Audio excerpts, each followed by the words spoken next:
Bien, ¿cómo están? Vamos a revisar ahora la última parte llamada organelos sin membrana. Algunos autores le llaman los organoides. Miren, en la célula existen 3 organelos que, si bien es cierto, se dice que no tienen membrana, pero tampoco no es del todo así. Porque hay algunos que son los hilos y flagelos que sí tienen membrana, pero el detalle es que la membrana no los encierran totalmente. Ese es el detalle. Los ribosomas, los centrosomas, no tienen membrana por ningún lado, pero estos señores vamos a ver que lo tienen parcialmente, no totalmente, pero a pesar de ese detalle, son considerados organelos sin membrana. Acompáñenme entonces, muchachos, a hablar sobre cada uno de ellos, su estructura y su funcionamiento. Vamos empezando con los ribosomas. Bien, acá tenemos, miren, una célula animal y una célula vegetal. El organoide, ojo, el organoide, que nosotros lo vamos a encontrar tanto en animales como en vegetales, sin lugar a duda, es el ribosoma. La verdad, no puede existir una célula sin ribosoma, salvo hay una excepción que es el espermatozoide, porque él no usa sus genes, pero en todos los demás vamos a encontrar a estos famosos ribosomas, o llamados también gránulos de Palade, y dijimos que están tanto en animales como en plantas.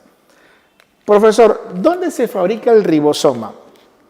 Miren, estrictamente hablando, el ribosoma se forma en el citoplasma, pero sus precursores, los ARN ribosómicos, se forman en el nucleolo. Profesor, ¿qué es el nucleolo?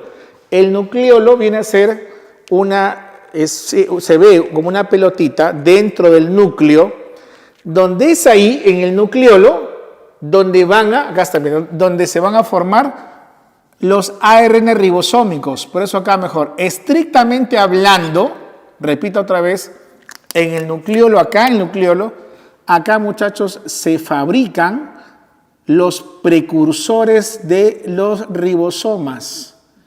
Repita, profesor.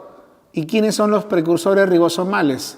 Los ARN ribosómicos. O sea, el nucleolo estrictamente hablando no fabrica al ribosoma en sí. El nucleolo fabrica a diferentes tipos de ARN ribosómicos.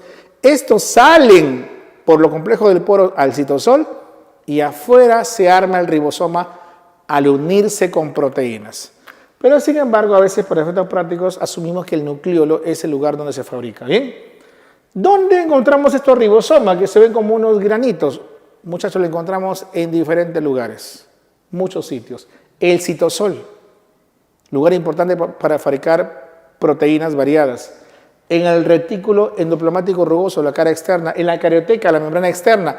En el interior de la mitocondria, ribosoma 55S en animales, 70S en mitocondrias vegetales. Y en los cloroplastos, que miden 70S en vegetales. Ahí lo encontramos.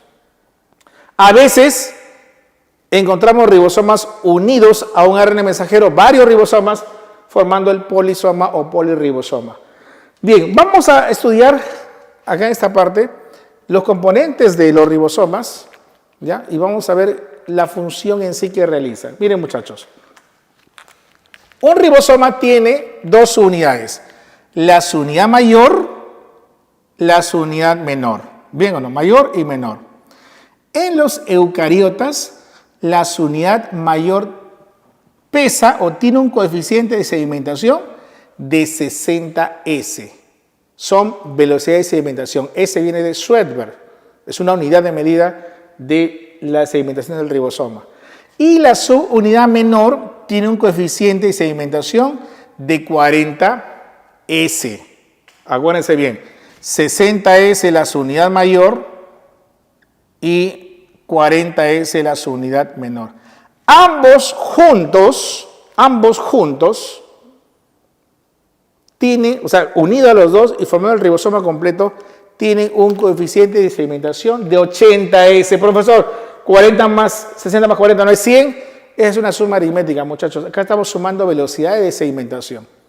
Por eso se dice que 80S es la medida de un ribosoma eucariota.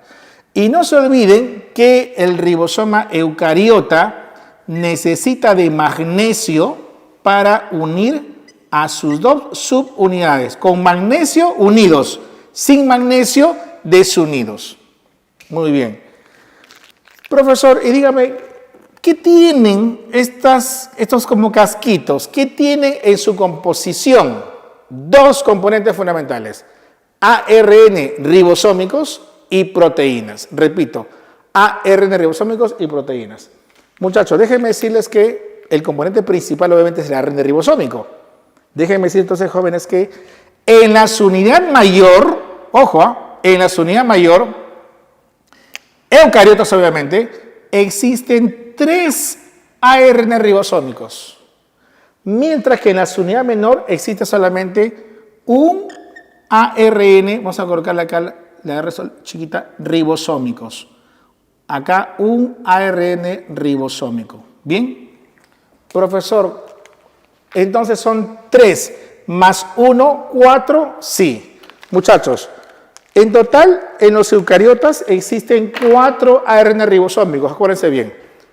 ¿Cuánto miden? También S, unidad de sedimentación, 28S, 18S, 5.8S y 5S. Repite conmigo, ¿cuánto miden los ARN? 28S, 18S, 5.8 y 5. De los 4, el 18S solito va a estar en la unidad menor. El único ARN ribosómico es el 18S. Y en la unidad mayor van a estar los demás, el 5.8, el 28, perdón, el 5.8 y el 5S. Entonces, estos datos son clave para poder ya comprender capítulos posteriores la síntesis de estas moléculas. Ya, no solamente les dije, no solamente, muchachos, hay ARNs 3 y 1, sino que, jóvenes, esos ARN están acompañados con proteínas. Por eso decimos que los ribosomas son complejos nucleoproteicos, más proteínas. 18S más proteínas. ¿Ya? Ojo, el ribosoma no solo tiene ARN ribosómicos, también tiene proteínas. Los ARN ribosómicos, insisto, se forman en el nucleolo y las proteínas se forman en el citosol de ribosomas libres. Muy bien. ¿Qué hace el ribosoma o gránulo de Palade? El ribosoma que tú ves acá va a leer una copia del ADN por transcripción que se llama ARN mensajero. Lo lee en sentido de 5 a 3. Lee en sentido 5 a 3. Y ese ARN, recordemos, muchachos, se lee de 3 en 3. Cada 3 es un codón. Un codón, no se olviden. Lee de 3 en 3, cada 3 es un codón. Un codón. Codón 1, codón 2. Esa lectura, muchachos, lo hace unos tipos de ARN, así que tiene forma de hoja de trébol, que se llaman los ARN de transferencia. ¿Ya? Lo leen, muchachos, los ARN de transferencia. Así, tienen forma de hoja de trébol. Y, profesor, ¿qué hacen estos ARN de transferencia, muchachos? Su función va a ser transportar a los aminoácidos. Entonces, el ribosoma va a ser como una casita donde ahí se van a meter a los aminoácidos y miren qué va a pasar acá. Cada ARN de transferencia va a traer un respectivo aminoácido. Miren, muchachos, este es el nudo que acaba de entrar. Y esos aminoácidos se van a unir uno con otro, así miren, con otro, se van a unir y van a fabricar, como tú ves acá, una cadena de aminoácidos. Profesor, me parece conocido, una cadena de aminoácidos recibe el nombre de polipéptido. Bueno, si gustas, proteína. Si tiene más de 50 aminoácidos, ¿no? Es una proteína. Con los famosos enlaces tipo éster. Enlaces tipo amida, que son los enlaces clásicos de los péptidos. Enlace tipo amida llamada enlace peptídico. Y así. Entonces, lo que se está formando acá, muchachos, es una cadena polipeptídica. Ese es un polipéptido, el producto resultante de la acción de un ribosoma, polipéptido. Y entonces si nos preguntan cuál es la función del ribosoma, la síntesis o fabricación de proteínas, que va a tener funciones variadas dependiendo de qué tipo de ribosoma se fabrique. Bien, por otro lado tenemos a los centrosomas, llamados también citocentros. Estos centrosomas, muchachos, se encuentran ya en células animales. Se dice que son exclusivos de células animales. Algunos libros se olvidan de las plantas inferiores. ¿Cómo es posible, no? El hecho de que haya plantas más evolucionadas como las angiospermas no implica que nos vamos a olvidar de las plantas pues criptógamas, como los helechos, como los musgos. ¿Ya? Se dice que estos centrosomas son exclusivos de animales. Sin embargo, y en las plantas no hay, podemos encontrar en plantas inferiores, helechos, musgos. En las plantas superiores, como por ejemplo las gimnospermas, las angiospermas, plantas fanerógamas, no encontramos centrosoma como tal, sino un equivalente llamado los casquetes polares. Este equivalente, sobre todo, aparece durante la división celular. No se olviden, ¿cuál es su equivalente en los vegetales? Casquetes polares. Les presento, muchachos, a un centrosoma. Profesor, ¿cuáles son las partes de un centrosoma? 3 partes tiene todo centrosoma. ¿Cuáles son? Mira acá. Dos grupos de tubitos, ¿ven o no? Perpendiculares entre sí. 2 tubitos. Ya, claro, otro grupo. 2 grupos de tubitos perpendiculares. Cada grupito recibe el nombre de centríolo. ¿Ya? Entonces, este es un centríolo, este es otro centríolo. 2 centríolos. El conjunto de los 2 centríolos recibe el nombre de diplosoma. Diplosoma. Tiene además un jugo que se llama la centrósfera y unos rayitos del sol que se llaman los ásteres. Bien, hablemos sobre los centriolos. Miren, si nosotros hacemos un cortecito, vamos a hacer un corte de esta manera, así, y queremos estudiar, miren muchachos, queremos estudiar cómo es, miren cómo es un centríolo, es hueco, este es un hueco. Vamos a darnos cuenta, muchachos, que en realidad acá hay 27 tubitos que forman como una circunferencia, 27 tubitos, en grupo de 3. ¿Ves o no? 3, 3. Profesor, si hay 27, ¿cuántos grupos hay entonces? 9 grupos de 3. Cuenta, 1, 2, 3, 4, 5, 6, 7, 8, 9. 9 por 3, 27. 27 tubitos en grupo de 3, 27 en grupo de 3. Nada en el centro. Por eso es que su configuración, la configuración de cada centríolo es 9 más 0. Profesor, ¿qué significa? Es que le he hecho un corte, muchachos. O sea, a veces no se comprende esto. Es así, miren, son tubitos, los tubitos son así. ¿Ves? Son así. Son así. Lo que pasa es que esta imagen suele representar un corte. Mejor lo hago así, ahí, ya ahí. ¿Ven o no? Ahí están los tubitos. Ya, ahí. 9 más 0. Profesor, ¿qué significa este 9? Díganme, muchachos. Este 9 representa tripletes, porque son de 3. 9 tripletes, o a veces colocan 9 por 3 también, ¿eh? Más 0 proteínas en el centro. ¿Ya? 0 centrales. 9 tripletes más 0 centrales. ¿Está bien o no? Ese es el centríolo. Ahora, si queremos ser más estricto, un poquito más en detalle, estos tripletes están formados por 3 tubitos, A, B y C. Mira acá. Solamente el tubito del centro es completo, así. El del centro. Vamos a llamarle B. ¿Ya? Mira acá. Porque los de los extremos, el C y el A, son incompletos. ¿Ves o no ves? Mira, este es el tubito A, el tubito B y el tubito C. Recuerden nuevamente, solo el del centro es completo. Los demás son tubos incompletos. ¿Lo ves o no lo ves? Es importante ese dato que tienes que saber. ¿Qué más, profesor? Cada tubito es un microtúbulo. O sea, acá hay un microtúbulos que está formado por tubulina.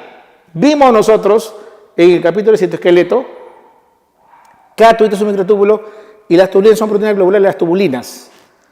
Entonces, recordemos, en estos centriolos nosotros vamos a encontrar dos tipos de proteínas que debes sacar, aflorar en estos momentos en la memoria de trabajo. Son las alfa y las beta tubulinas, ¿ya? Tubulinas, alfa y beta tubulinas. Perfecto. Formando un tubo hueco. Acá hay 3 tubos huecos. ¿Bien?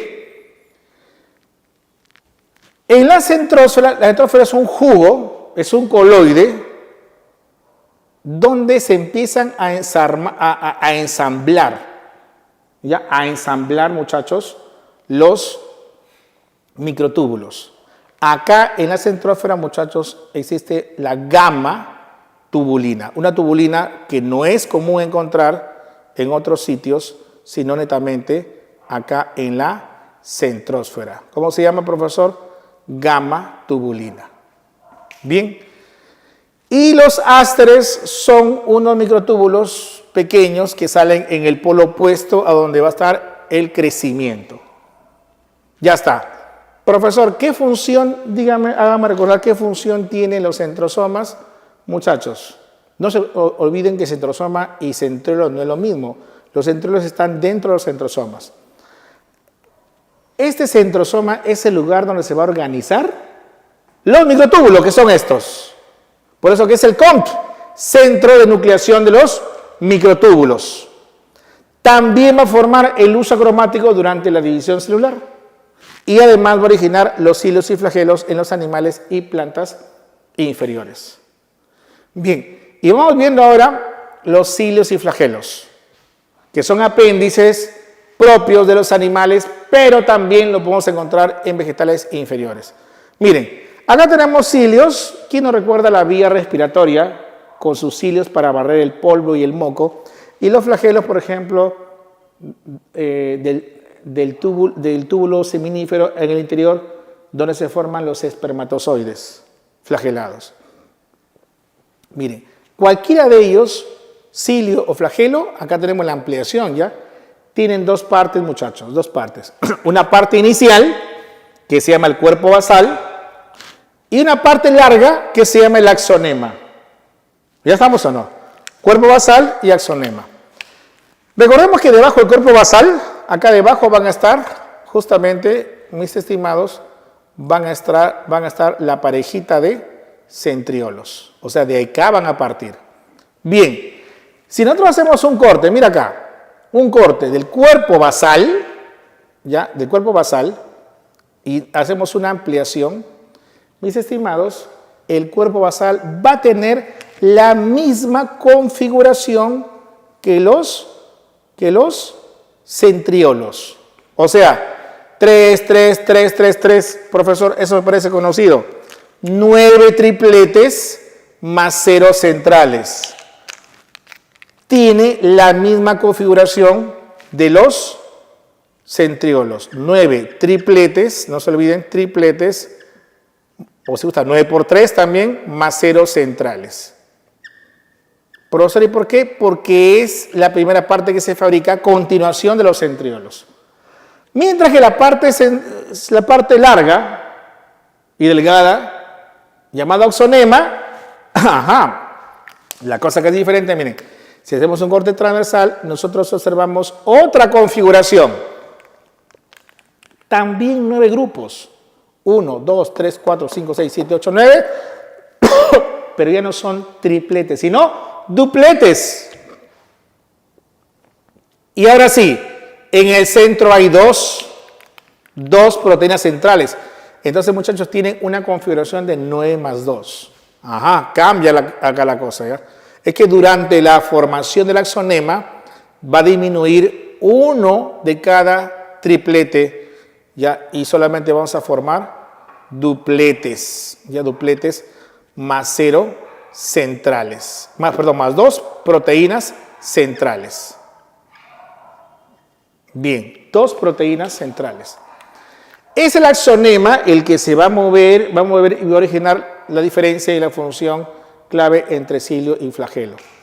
Bien, miren, cada uno de estos dupletes, ya, van a tener una especie de bracitos, miren así, unos bracitos que reciben el nombre de proteínas motoras o dineínas. ¿Estamos o no? Dineínas. Por acá lo voy a ampliar mejor, ¿ya? Por acá vamos a ampliar. A ver, por acá. Ahí está. Una ampliación, así le decía. Y hay unos bracitos, ahí está, que se llama es una ampliación de esto, ¿ya? Dineínas. Entonces, se suele hablar, muchachos, de 2 proteínas en los cilios y flagelos. La dineína, que tiene unos bracitos, versus la tubulina, que es esta de acá, que son las proteínas que forman los tubitos, esta de acá. ¿Qué cosa, profesor? La tubulina. ¿Ya? 2 proteínas fundamentales. Hay otras más, nexinas, proteínas radiales, pero estas 2 son las principales. Grábense bien, ¿eh? Dineína y tubulina. Profesor, dígame la diferencia. Bueno, la diferencia radica sobre todo en su función, muchachos. Las dineínas se van a encargar de darle el movimiento, miren, el movimiento al cilio y al flagelo. O sea, si yo elimino las dineínas, ese cilio o flagelo va a estar presente, sí, pero no se va a mover, quieto. Y mientras que las tubulinas se encargan de la estructura del cilio y el flagelo. Si yo elimino a las tubulinas, no se forma el cilio y el flagelo. Si elimino las dineínas, sí se forman, pero son inmóviles. Por eso, una pregunta clásica, hay una enfermedad que se llama enfermedad del cilio inmóvil o síndrome de Cartagener. Se produce por ausencia de dineínas. Si un espermatozoide se descubre que no tiene flagelo, ¿qué concluyo? Que la célula espermatogonia, o quien originó, o espermatocito primario, perdió sus centriolos, porque no se formó. Si una célula pierde el centriolo, no va a formar flagelo, no hay tubulina. ¿Estamos o no? Bien. Les comenté temprano, al empezar este capítulo, que tanto cilio como flagelo, muchachos, están revestidos por membrana. O sea, la membrana viene desde acá, los envuelve media vuelta y regresa. Sigue media vuelta y regresa, media vuelta y regresa, media vuelta y regresa. Esta es la membrana, ¿ves o no? Sí lo reviste, pero parcialmente, porque por esta parte no. Si de repente se cerrara, sería un organelo unimembranoso, pero no. Por ese motivo se consideran organelos sin membrana. Ya, mucho cuidado. ¿Qué diferencia, profesor, hay entre cilio y flagelos? Uno, el número. El número. Los cilios son más numerosos, son más numerosos. ¿Quién no recuerda, por ejemplo, los cilios, les decía, de la vía respiratoria? Hay muchos cilios por cada célula y son más cortitos, mientras que los flagelos son más largos y son escasos. Generalmente hay un flagelo por célula, o a veces 2 en otros tipos de organismos, o 3, pero son más escasos. Y muchachos, también el movimiento es importante, es clave. El movimiento del cilio es como un batido, como látigo. O sea, es un movimiento donde el cilio se quiebra por partes así, y luego así, de batido se llama. Es el movimiento del cilio. Miren acá, ¿no? Mientras que el movimiento del flagelo es un movimiento en onda, ondular, 180 grados más o menos. Ya, esa es la diferencia. ¿Y qué función nos dan estos cilios o flagelos en cualquiera de los casos? Profesor, ¿cuál es la función? El movimiento, la locomoción. Por ejemplo, los cilios, les comenté, permiten En los ciliados, las amebas tienen cilios, perdón, los ciliados como el paramecium, tienen cilios para desplazarse y capturar a la bacteria. La vía respiratoria, las trompas de falopio. Función, la locomoción. O también decía los flagelos en gametos. O también hay protozoarios flagelados. Sirven para desplazarse. Bien, también hay una pregunta clásica en este capítulo sobre cuál de ellos se autoduplica.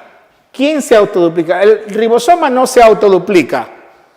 El cilio flagelo tampoco. El centrosoma, mucho cuidado ahí. Se dice que el centrosoma se duplica en la fase S de la interfase junto con el ADN. Bueno, se dice de forma muy superficial. Muchachos, acuérdense lo siguiente. Los únicos organelos que se autoduplican son la mitocondria, cloroplastos y peroxisoma inclusive. Así se estudiaron en el mundo universitario. Pero a veces en el mundo pre los libros son imprecisos y no te hablan, por ejemplo, que el peroxisoma se autoduplica. Te hablan de que la mitocondria y el cloroplasto coinciden, se autoduplican. Pero meten al centrosoma que se autoduplica. Entonces, si estás en el mundo pre, ya considera que el centrosoma se autoduplica. Pero en la universidad vas a ver que el centrosoma, estrictamente hablando, no se autoduplica. ¿Cómo va a dividirse? ¿Que es una bacteria, es un organelo membranoso? ¿Qué? No. Lo que hace el centrosoma es induce a que al lado de él se forme otro como él. O sea, viene otro viene y se arma al lado. Induce a la formación de otro lado de él. Mucho cuidado con esa aclaración. Bien, profesor, ¿existe algo más en la célula aparte de esos organoides? Claro que sí, muchachos. Las inclusiones citoplasmáticas. Profesor, ¿qué son las inclusiones?